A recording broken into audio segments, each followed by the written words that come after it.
3. Não despreze os pequenos começos. Isso aqui é interessante.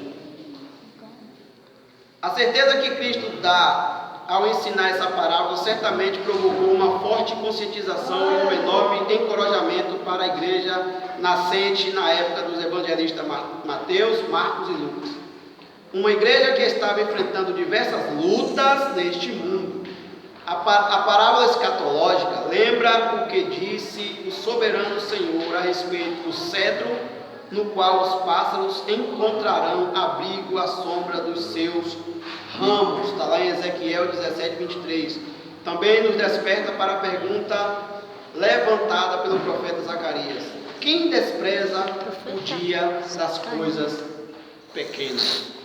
Ou seja, as parábolas de Cristo, elas eram condizentes com o que os profetas tinham dito antes. E aqui ele exemplifica Ezequiel 17:23, onde ele fala de ramos onde seus pássaros se abrigariam. E aqui Ezequiel está falando do reino de Israel, quando Deus ia restaurar o reino. E o que Deus ia fazer era como se fosse uma árvore onde seus ramos abrigariam todos os povos que quisessem a sombra do seu ramo. E por eles terem esse conhecimento nos livros antigos, a parábola caiu certinho para eles entenderem de que o ramo da mostarda cresceria tão grande a ponto de abrigar pássaros e animais embaixo, trazendo para eles o entendimento de que o reino de Deus cresceria de maneira tão grande, de que pessoas do mundo inteiro, reconhecendo Cristo, caberia como um coração de mãe que cabe sempre mais um. Então esse aqui é o entendimento. E aqui em Zacarias diz: quem despreza o dia das coisas pequenas? Ou seja, quem é o louco que vai desprezar o que começa pequeno, se quando Deus põe a mão se torna? Portanto, o que é significante não deve ser desprezado, ainda que pequeno, insignificante, singelo, deve ser visto e cuidadosamente analisado e respeitado. Golias disse que ele ia pegar Davi e estraçalhar todo a ponto de dar de comer para as aves do céu. Aí Davi, pequeno mesmo, como ele se entendeu, disse: pai, tu pensa que vai lutar sou eu?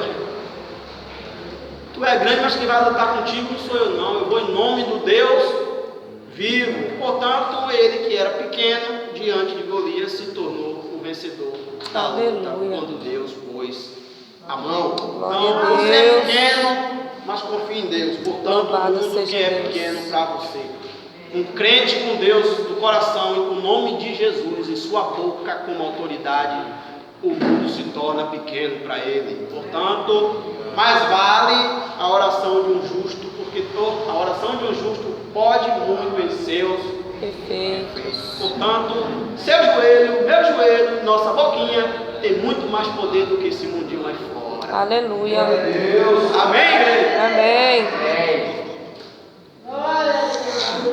Quem participa do reino de Deus? Para finalizarmos. Todos os autênticos, mais uma vez a palavra autêntico, discípulos de Cristo participam do reino de Deus. Aqui é uma pergunta e a gente tem 3 respostas aqui. O tópico 1 diz: quem tomou a decisão. O tópico 2 diz: quem tem uma relação pessoal com Jesus. E o tópico 3 diz: quem tem uma caminhada dinâmica com Cristo. Portanto, quem participa do reino de Deus? É aquele que tomou a decisão. Quem tomou a decisão? Aquele que aceitou o reino de Deus, ainda que ele parecesse insignificante, pequeno. Parece bobagem para muitos, mas para mim e para você foi a maior coisa que nós pudemos alcançar. Para mim foi a maior decisão que eu tomei na minha vida, porque se desprender de mim mesmo é a coisa mais difícil, porque o nosso maior inimigo está dentro de nós. Verdade. Então, quando você disse: eu aceito Jesus como meu Salvador, você venceu o inimigo, o gigante que está dentro de você. Portanto, você, ao aceitar Cristo, se torna um discípulo dele. Portanto, tomou a decisão mais difícil de ser tomada. Existem decisões que podem destruir países, Existem decisões que podem destruir até o mundo aí, se alguém quiser acabar com o planeta. Mas a que a gente tomou destruiu o nosso maior inimigo. Sabe quem? A carne. Nós mesmo.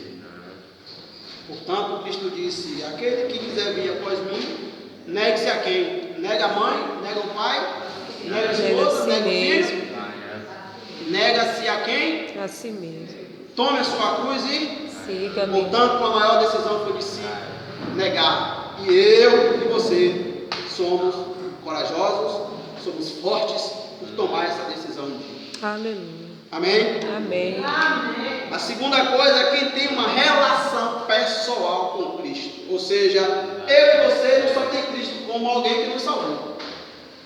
Nós temos Cristo como pai, como mãe, como esposo, como irmão, como marido, como filho, como tudo. Cristo para mim, para você, deve ser tudo. Sendo Ele tudo, isso nos garante sermos autênticos discípulos de Cristo. Quando Ele diz, negue-se a si mesmo, tome a sua cruz, siga-me, Ele não está dizendo para a gente esquecer as coisas da vida e seguir apenas a Ele, não. Ele está dizendo, negue-se a si. Negue-se a si. Portanto, se você ama isso, não ame mais do que a mim. Ame-me primeiro. Não quer dizer que se você gosta muito do seu filho, você vai desprezar ele por causa de Cristo, não. Diferente, você vai amar muito mais a Cristo por você ter esse filho. Se você tem um carro de luxo, não ame apenas ele, não. Ame muito mais a Cristo por ele ter lhe dado a condição de ter um carro de luxo. Se você tem a maior esposa do mundo, o maior esposo do mundo, aquele que você sonhou, que é o amor da sua vida, ame primeiro a Cristo por ele lhe dar o que você precisava. Aleluia. Não esqueça Cristo, porque o seu esposo, sua esposa, seu filho, seu bem é o que você precisava. Eu disse aqui na escola bíblica, por aquelas portas vão entrar muitas pessoas querendo o que Cristo pode dar, mas poucas ficarão aqui querendo o que Cristo é. Porque o que Cristo pode dar, aos nossos olhos, parece ser muito mais do que o que Ele é. Mas quando a gente conhece quem Ele é, o que Ele pode dar se torna segundo plano. É por isso que Ele diz que aquele texto que fala que agora fugiu da mente, veio e sumiu. Buscai primeiro o reino de Deus e a sua justiça, e as outras coisas serão acrescentadas. Nos serão acrescentadas. Acrescentar significa que o que você tem é mais do que você vai receber. Acrescentar não é te preencher, não, é completar o que você tem. Portanto, se você buscou a Deus e a sua justiça, você já tem tudo. As outras coisas são acréscimos. As outras coisas são acréscimos e não objetivos. O objetivo é ter Cristo. Aleluia. Quem tem a caminhada dinâmica com Cristo? O discípulo de Cristo tem uma caminhada dinâmica com Ele. Trata-se de um desafio diário.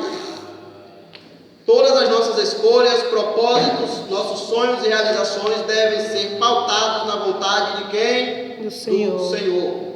O discípulo de Cristo é alguém que vive em um mundo cujos valores estão invertidos. Por isso, entende que no âmbito do reino de Deus, ganhar é perder e perder é ganhar. E o texto aqui diz, portanto, aquele que tem será tirado, e o que não tem, não é o texto aqui de, eu esqueci, 8,35 de Marcos. O que tem, perdê-lo-á, né? E o que não tem, até o que não tem será tirado. Sabe por quê? Porque o que a gente alcança é maior do que o que a gente tem aqui. Portanto, o que interessa o que eu tenho aqui, se eu tenho o que é maior do que todas as coisas, que é o amor de Deus e a graça de Cristo. Então, o que será tirado de mim? O que eu acho que é interessante, o que eu acho que é importante, o que é que eu tenho achado que é importante?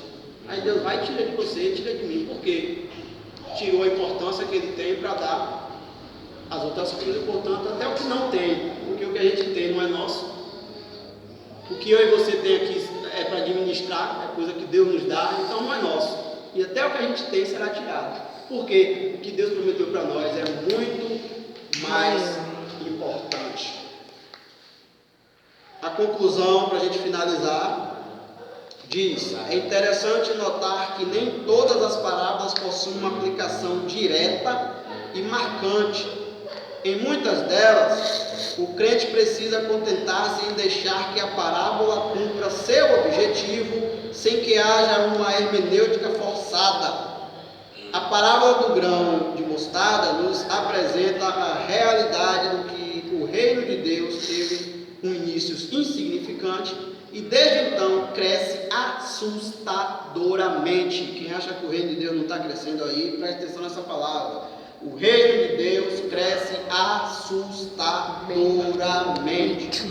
Ao final dos tempos, ele atingirá todo o universo, que todos nós possamos fazer parte desse glorioso reino que não terá fim. Aleluia. Sendo autênticos discípulos. Glória a Deus. Sendo como semente de mostarda, que parece pequeno, mas o seu trabalho diário de um agricultor, de ser cuidado, regado, um dia ela vai se tornar a maior de todas as hortaliças, a ponto de dar sombra para muitos e também de dar descanso para os que estão voando. Amém, igreja? Amém. Deus Cristo vos abençoe e até a próxima, se Deus quiser. Amém.